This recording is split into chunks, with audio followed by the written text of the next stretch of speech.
We meet Max at his lowest point.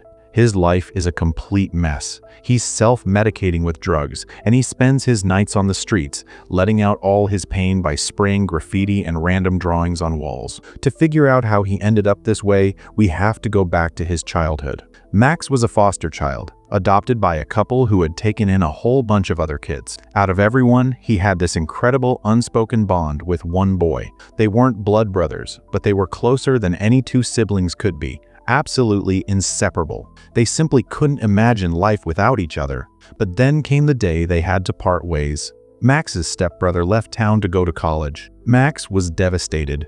To comfort him, his brother promised, "I'll keep visiting, and after 4 years, we will live together. I will never leave you alone again." That promise was the only thing holding Max together. Just a few days after his brother left, Max saw his parents crying. His brother was gone. He had taken his own life. Max read the note he left behind. "I can't take it anymore." That moment didn't just hurt Max. It utterly shattered his world. From a young age, Max had been a talented painter, and now graffiti became his only way to release all that pent-up anger and pain. One night, he was caught on the roof of a shop, spray painting, and the police finally caught him. But instead of jail, they placed him in a very strange location, an elderly foster home. His new job, cleaning, helping the residents, and behaving perfectly, or he was going straight to a cell. When he first got there, Max noticed this old man peeking out from a window on the 4th floor. The workers gave him the lay of the land. With one strict rule,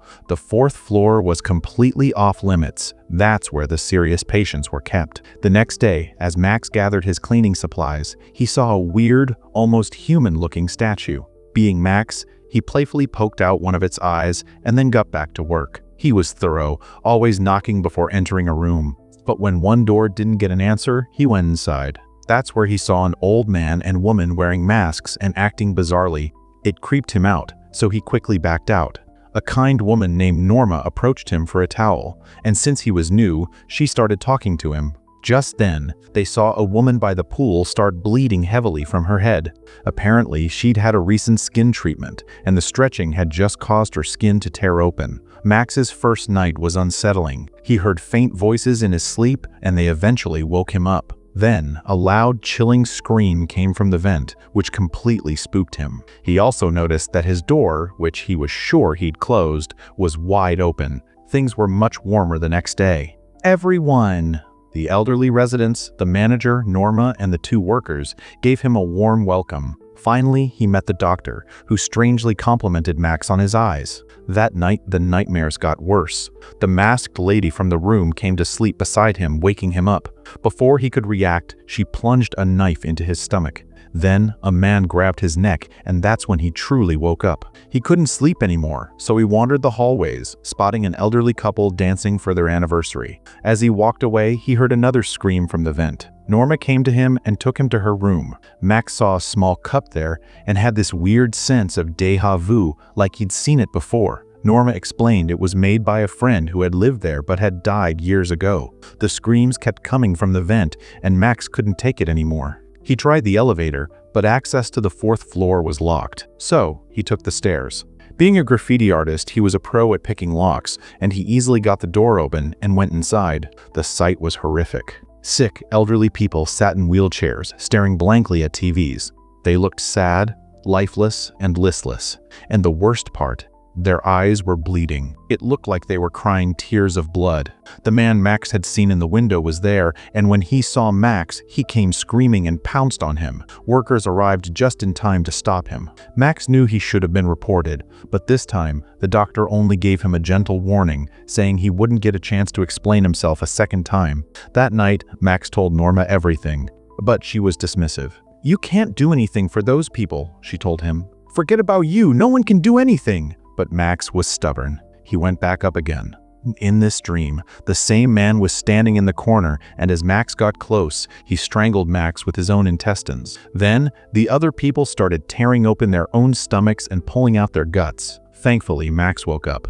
It was only a dream. The next day, Max saw Norma arguing with the doctor and a worker. He rushed over and urged her to leave, telling her, "This place is absolutely not right." She couldn't say much more because someone arrived, forcing her to leave, but she managed to hint at something serious. something Max already suspected. He tried to go back to talk to her again, but the nurse told him Norma had been admitted because she wasn't feeling well and was kept under observation for the night. The next day, while cleaning outside, Max saw the old man from the 4th floor trying to write on the wall with his own blood after cutting his finger. The words were barely legible. Before Max could figure it out, Norma fell straight onto the barrier and died a painful death right in front of him. The doctor called it a suicide, claiming a note was found in her room saying she was going to meet her son. Norma had been Max's only true friend, and her death left him devastated. His dreams continued, but that night, when he woke up, he found a UV light near his door. When he turned it on, he saw a message glowing on the wall. "Find the marked one." Max immediately started looking. He checked the manager's room and found an X mark on his neck. The manager was one of the marked ones. He started to notice that many people repeatedly touched their necks, and he realized every time they did it, it meant they had the same mark. He secretly searched Norma's room for clues and found half a painting she'd made, the small cup, and her diary. The final entry was a warning. Max needs to be informed of the danger here. They come at night with their surgical equipment, needles, and dogs to replace us. Am I next, or is the manager? He found him yanking out his own teeth, his face already starting to look like the sick people upstairs. Max got help, and the doctor treated him, managing to save him just in time. Now Max was focused on the doctor. He did some research and learned the doctor had been fired from a hospital for performing dangerous eye surgeries and therapies related to brain aging. As he was reading, a live stream suddenly appeared on his screen. It was a girl with a disfigured face, trying to talk to him, but the connection cut out. Once again, screams started coming from the 4th floor. To get to the bottom of this, Max ordered a bunch of small cameras and hid them everywhere, watching the footage from his room. Some of these cameras could even identify the marked people who were in danger. He finally spoke with the woman from the live stream, and she admitted she'd placed the UV light in his room and could see everything in it. She was in danger herself, so she just managed to say, "Help me, help them," before they turned the others into monsters. Norma had become too knowledgeable, so she was removed, and so will you. On camera, Max then saw the old man from the 4th floor leave his room, tamper with the camera, and move on. Later that night, he saw a man with a scar being taken to the basement, where another man with a dog was waiting. Max followed them and could only make out the sound of the doctor performing some kind of gruesome surgery. The man with the dog spotted him, so Max ran back to his room. The woman from the live stream was already there. She told him that the government was using this place to test drugs on the old people. They test on animals first, then on humans, and the elderly are the perfect targets because if they have side effects, the matter is easily hushed up. She claimed this was happening in many other homes across the country. "My dad used to live here," she confessed, "but now he's locked up on the 4th floor. I want to free him and everyone else. I need evidence, which only you can gather, Max, because you live here." As she was leaving, the door opened and the same old man from the 4th floor appeared and attacked her. Max intervened, knocking the old man out.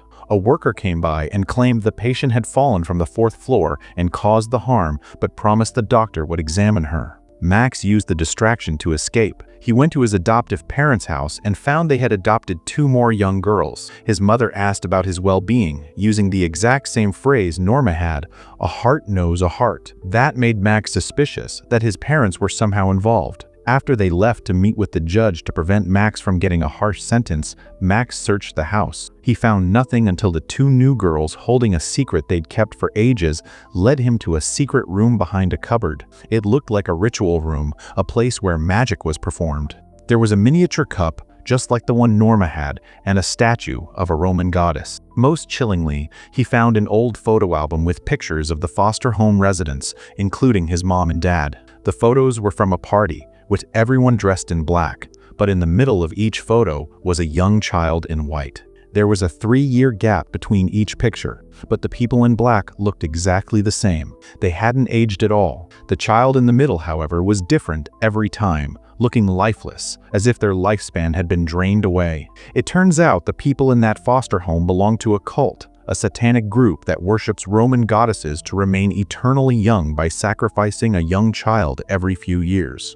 Max's real shock came when he realized his stepbrother was one of those children. He hadn't taken his own life. His mom, dad, and a person named Vacchio had sacrificed him. His parents had adopted children just to snatch their youth when they grew up. The two new girls were next. I won't let this happen, Max decided, and he went straight back to the home. He went up to the 4th floor and confronted the old man, realizing with a crushing finality that the man was none other than his brother. His brother hadn't been attacking him that day. He was trying to save him. All the patients on the 4th floor were young children whose youth had been stolen. They were now withered, aged, and unable to speak. That's why his brother had been trying to write with his own blood. When he woke up, he was dressed in white, sitting among the same cult members. It was his turn to go to the 4th floor. Now the ultimate truth was exposed. Everything the woman on the live stream had told him was a lie. She was the doctor's wife. There was no Mark I. The horrifying secret of their eternal youth was finally laid bare.